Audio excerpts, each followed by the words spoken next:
देखिए 35 नंबर प्रश्न पर ध्यान दीजिए। 35 नंबर में कहता है कि 31 मार्च 2022 को एक्स, वाई और जेड जो लाभों का विभाजन 4-3-2 के अनुपात में करते हैं और उसका जो बैलेंस शीट है उसमें सन्ड्री क्रेडिटर, जनरल रिजर्व और कैपिटल। तो लायबिलिटी साइड में एक जनरल रिजर्व नाम का जो आइटम है इसको सभी साझेदार अपने पुराने अनुपात में क्या कर लेंगे, बांट लेंगे। और एसेट साइड में देखिए cash at bank, debtor, stock, plant, machine और बिल्डिंग दिया हुआ है। आगे कहता है कि वाई ने अवकाश ग्रहण किया और तय हुआ कि रातिया को 5% हरासित करना है तो रिवैल्यूएशन के डेबिट में जाएगा। भवन को 5% वृद्धि करना है तो रिवैल्यूएशन के क्रेडिट में जाएगा। कानूनी व्ययों के लिए 320 रुपये का प्रावधान किया जाए। तो ये हुआ अनरिकॉर्डेड लायबिलिटी। समझिए कि पहले तो नहीं था बैलेंस शीट में कानूनी व्यय, लेकिन अब कानूनी व्यय के नाम से एक खर्चा लायबिलिटी के रूप में दिखाएगा।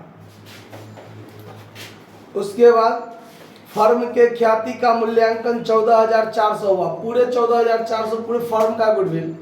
तो जो रिटायर्ड हुआ है उसका हिस्सा कितना और उसको हिस्सा देगा कौन देगा, तो जो बचे हुए साझेदार हैं वो देगा। किस अनुपात में देगा, तो गेनिंग रेशियो में देगा। तो गेनिंग रेशियो के लिए ओल्ड रेशियो और न्यू रेशियो दोनों रेशियो चाहिए।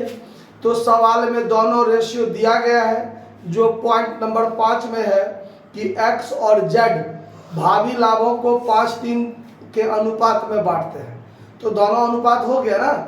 ओल्ड रेशियो पहले था 4-3-2 और नया अनुपात 5-3 बाद में दिया हुआ है। तो गेनिंग रेशियो घटा के निकालना पड़ेगा। उसके बाद एक्स तथा जेड अपनी पूंजी नए लाभ विभाजन के अनुपात में रखेंगे। इस उद्देश्य हेतु नगद लाएंगे या आहरित करेंगे। और नए फर्म का जो पूंजी है वो आपको 28,000 तय की गई। अब नया पूंजी 28,000 रहेगा, ठीक है। और इसको आपको पूंजी का समायोजन करना है। तो आपको कहता है रिवैल्यूएशन अकाउंट और पूंजी खाता बनाइए। तो इसका सबसे पहले शुरुआत में गुडविल से रिलेटेड वर्किंग नोट होगा। देखिए लिख लेंगे old ratio of X, Y, Z 4-3-2। New ratio जो है आपका new ratio of X and Z 5:3। तो गेनिंग रेशियो बराबर new ratio minus old ratio. तो गेनिंग रेशियो किस किस का होगा, एक्स और जेड का, क्योंकि वाई तो गया। तो नया अनुपात 5/8, 3/8 माइनस पुराना 4/9, 2/9 जेड का। अब एलसीएम होगा तो 72, 9×5 = 45 माइनस 8×4 = 32, तो 13/72। और ये 8×9 = 72, 9×3 = 27 माइनस 16, तो 11/72। यानी कि गेनिंग रेशियो जो निकल गया वो 13:11। अब आपको यह देखना है कि total goodwill of the firm, total goodwill of the firm जो क्वेश्चन में दिया है वो 14,400 है। वही है ना 14,400।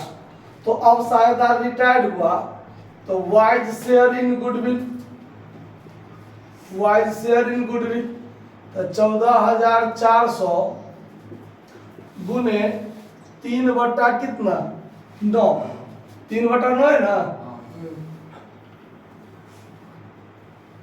तो अब 9 से इसको काटेंगे तो 16 में 144 होता है कि नहीं होता है। तो ये 1600, 16 दिया 4800, यही होगा ना। तो अब एक्सेस शेयर जो हो जाएगा इसमें इसका 4800 गुने 13/24 और जेड शेयर हो जाएगा 4800 गुने 11/24। तो काटिएगा तो 24 गुना 2 यानी 2200 और इसका काटिएगा 2 यानी 2600। बात क्लियर है, इसमें कोई दिक्कत? चलिए अब हमको बनाना है रिवैल्यूएशन अकाउंट। रिवैल्यूएशन अकाउंट, तो रिवैल्यूएशन अकाउंट जो बनाएंगे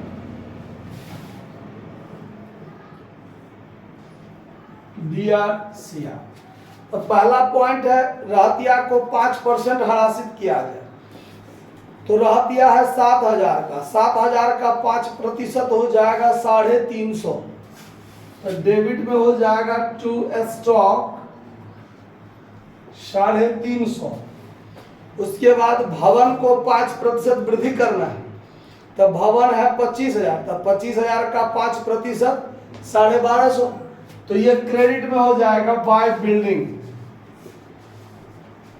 1250। उसके बाद क्या है? उसके बाद है आपको कानूनी व्यय 320 रुपया का प्रावधान। तो यहां पर हो जाएगा प्रोविजन फॉर लीगल एक्सपेंस या चार्ज 320। क्लियर? अब इससे ज्यादा पॉइंट तो नहीं है इसमें, बात खत्म। ये हुआ 1250, तो यहां भी 1250 और इधर जो घटेगा 670 इसमें से घटेगा तब 580 बचेगा। तो ये 580 to all partners capital account, ये तो प्रॉफिट हो गया। अब साझेदार है XYZ, तीनों आदमी आपस में बांट लेगा। तब बांटेगा तो 4:3 अनुपात में, तो 9। अब थोड़ा कैलकुलेशन कर लेते हैं। तब 580 गुने 4, इसमें भाग कर दीजिए कितना से? 9 से ना। तो 257 रुपया 77 पैसा, तो इसको 258 रुपया मान लेते हैं। फिर 580 गुने 3 भागा 9, 193 रुपया। और फिर है 580 गुने 2 भागा कर दीजिए 9, 188 है तो 129 कर दीजिए। तो 9 3 12 8 20 पे 0 आ गया ना। समझ आ रहा बात कि कोई दिक्कत इसको समझने में? चलिए अब क्या करेंगे इसके बाद? अब बनाएंगे पार्टनर्स कैपिटल। तो एक होगा रिमेनिंग पार्टनर, एक होगा retiring partner. Remaining partners capital account, कौन कौन सा पहलू होता है, कौन कौन सा काम होता है, इसको बारीकी से ध्यान रखिएगा तो ज्यादा समझ में रहेगा। रट्टा मार के कॉमर्स में कुछ नहीं समझा जा सकता है। कौन कौन सा काम होता है उस पर ध्यान रखना है। पार्टिकुलर XZ, और एक बनेगा retiring partner, retiring partners capital account.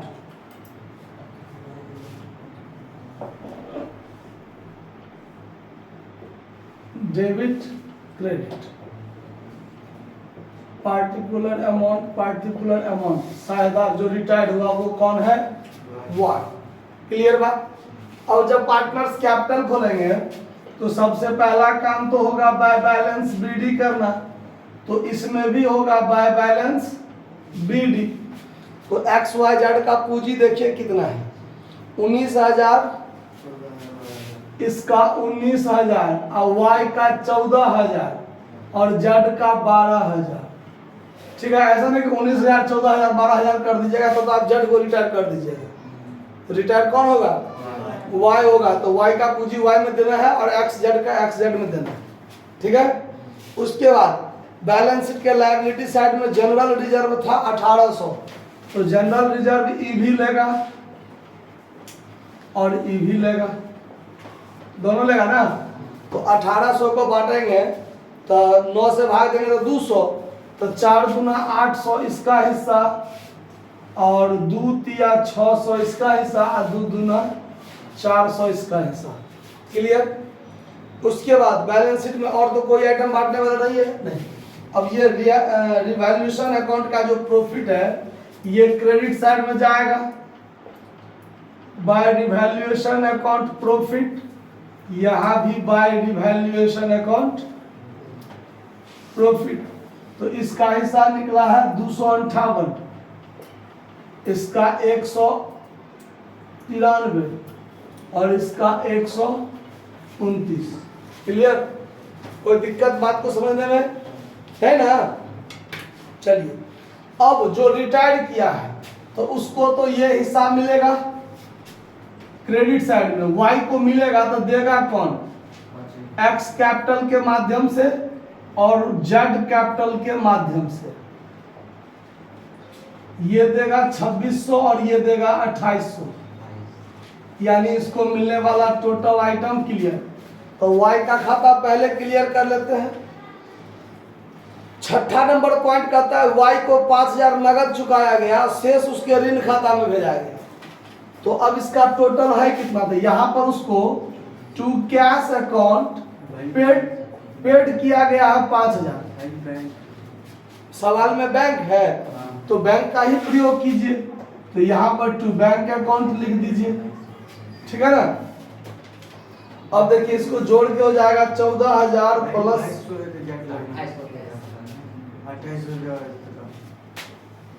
2600 और 2200, ठीक, यह है 2200। हाँ, बस यही सब देखिएगा, कभी कभी नजर इधर उधर हो जाता है। चलिए,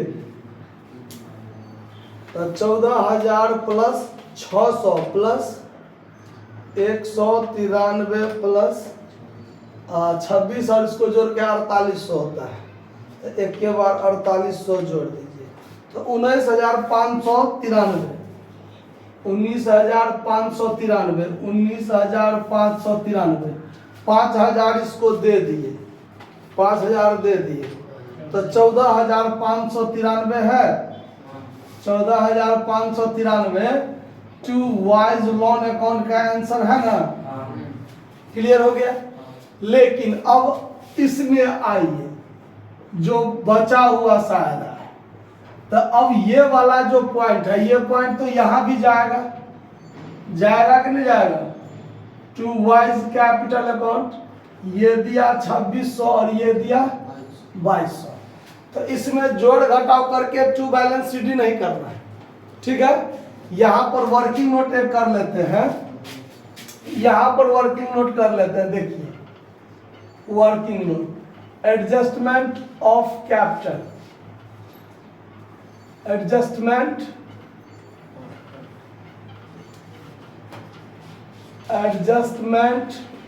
of capital in new firm. अब न्यू फर्म तो उसका टोटल कैपिटल कितना दिया हुआ है, सवाल के मुताबिक 28,000 होना चाहिए और न्यू रेशियो जो है वो 5-3 दिया हुआ है।